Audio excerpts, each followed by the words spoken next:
Good morning बच्चों। I hope all of you are fine. हम लोग बात कर रहे थे लिमिटिंग मोलर कंडक्टिविटी की। तो लिमिटिंग मोलर कंडक्टिविटी क्या होता है? The conductivity at infinite dilution that's are called is the limiting molar conductivity. आइए बात करते हैं इसको डिटरमाइन कैसे करते हैं। For a strong electrolyte limiting molar conductivity can be determined by the graph. क्यों होगी? लीनियरली होगा। कम स्ट्रॉन्ग इलेक्ट्रोलाइट है, undergo the complete dissociation, already आपको ऑप्टेन हो जाएगा, आप वैल्यू को कैलकुलेट कर सकते हैं। बट अगर वीक इलेक्ट्रोलाइट है उसके केस में क्या होगा? वीक इलेक्ट्रोलाइट के केस में इसको कैलकुलेट कर पाना पॉसिबल नहीं होगी। It will the partial dissociation. So for the weak electrolyte, for calculating the limiting molar conductivity, we will use the Kohl-Rao's law. Very important.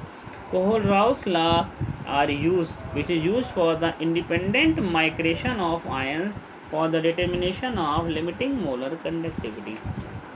बात करते हैं कोहल राउस की। क्या थे कोहल राउस? कोहल राउस बहुत अच्छे आदमी थे, बहुत सिंपल सा रूल दे दिया। कहा कोई इलेक्ट्रोलाइट्स है वो आयंस में टूटेगा ही। आयंस में टूटेगा तो उस आयनों का जो इंडिविजुअल कंट्रीब्यूशन है उसी कंट्रीब्यूशन को सम कर दीजिए, आपको लिमिटिंग मोलर कंडक्टिविटी मिल जाएगी।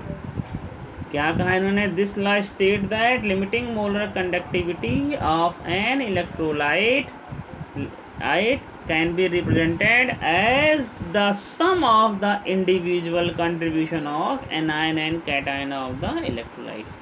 किसी भी इलेक्ट्रोलाइट्स के जो कैटायन हैं और एनायन हैं, इनका इंडिविजुअल कॉन्सेंट्रेशन क्या कहलाता है? उनकी लिमिटिंग मोलर कंडक्टिविटी कहलाता है। फॉर एग्जांपल जैसे NaCl टूटेगा, इसकी limiting conductivity lambda naught Na plus ion lambda naught Cl minus है दिया गया है। तो अगर निकालने जाएंगे तो क्या हो जाएगा? Lambda naught Na plus ion plus lambda naught Cl minus ion. In general if an electrolyte on dissociation gives V plus cation and V minus anion, then the limiting molar conductivity is equal to sum of these. It means E naught M is equal to V plus ion lambda naught plus B minus ion lambda naught. Here lambda plus ion and lambda minus are the limiting molar conductivity of the cation and anion.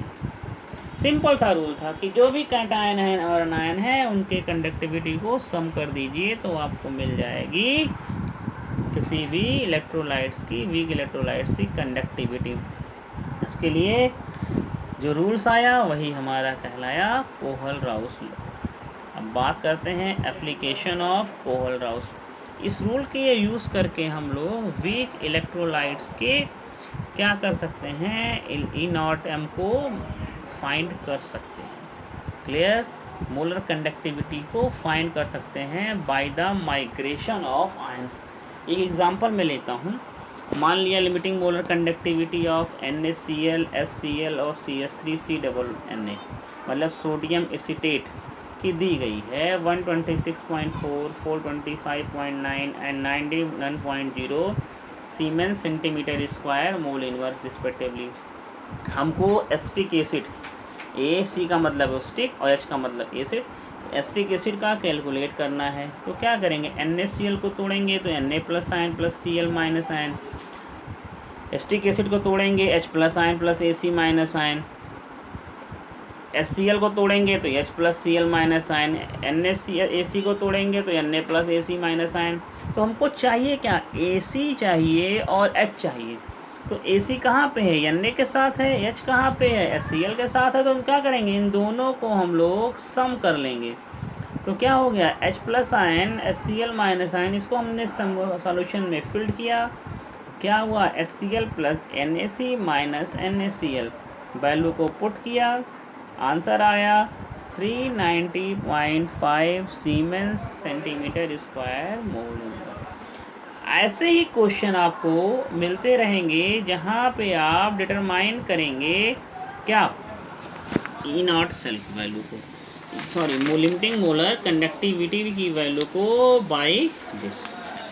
अब हम बात करें तो इस फॉर्मूले की सहायता से हम लोग यूज़ कर सकते हैं, डिग्री ऑफ डिसोसिएशन को भी कैलकुलेट कर सकते हैं। डिग्री ऑफ डिसोसिएशन आप जानते हो कि अल्फ़ा से डिनोट करते हैं। अल्फ़ा क्या है? अल्फ़ा डिग्री ऑफ डिसोसिएशन कितने के बराबर होती है? अल्फ़ा कितने के बराबर होती है?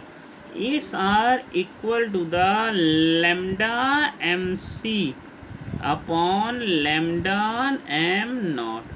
molar conductivity at any concentration and molar conductivity as zero dilution. Molar conductivity at any concentration and molar conductivity at any dilution, इन्हीं का रेशियो, इसी का रेशियो हमारा कहलाता है alpha. Alpha is the degree of dissociation. जानते हो क्या होता है? सॉल्यूशन में मैंने आपको पढ़ाया था कि टोटल मॉलिक्यूल्स का जो पार्ट डिसोशिएट होता है वही कहलाता है डिग्री ऑफ डिसोसिएशन।